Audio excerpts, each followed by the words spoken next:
Hello. Today I would like to share with you my thesis master's research on how the Zika virus radically alters DNA organization. So a brief background and refresher on the Zika virus. It has been transmitted to people across 87 different countries. And as many of you may recall, there were numerous outbreaks throughout the Americas and Brazil in 2015-2016.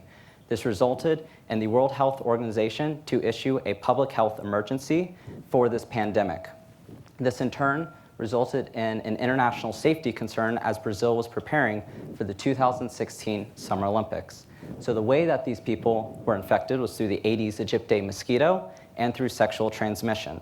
And those most impacted by the virus are developing fetuses as they can form brain malformations. And so that is why I'm focusing my research on how the Zika virus alters DNA organization and changes in gene expression. So a brief background on the DNA portion of my research. We have 2 meters of DNA, which we're able to fit into a very, very small 5 micrometer nucleus.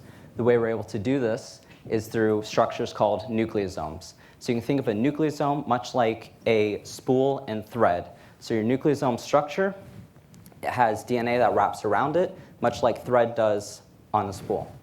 And so that DNA wrapped around the nucleosome is very protected and hard to access.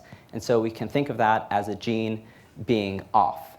But the DNA that links those nucleosomes is more open and accessible, so we can think of a gene being able to be on in this context. And so it's this tight regulation of genes being on and off that leads to proper development for fetuses. So this leads me to my first result of my research, that the Zika virus radically alters DNA accessibility. So here we see a very large heat map. Each line represents a unique gene, and there are around 20,000 lines here representing the entire human genome.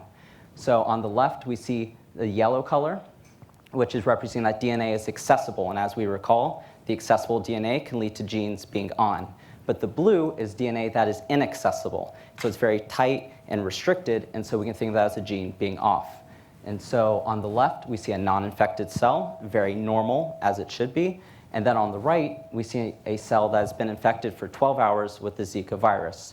The main takeaway from this figure, as we can see in the third group, is that there's a large group of genes that are yellow, so they're very open and accessible, but at the 12-hour time point, they become very blue. And if we go back to the non-infected cell, there's the blue group, which is very closed-off DNA that becomes open. So we're losing this control and this regulation, which is critical for development throughout the Zika infection.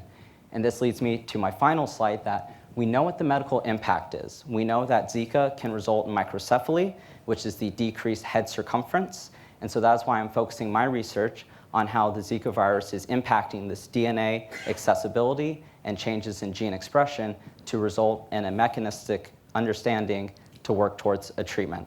Thank you for your time.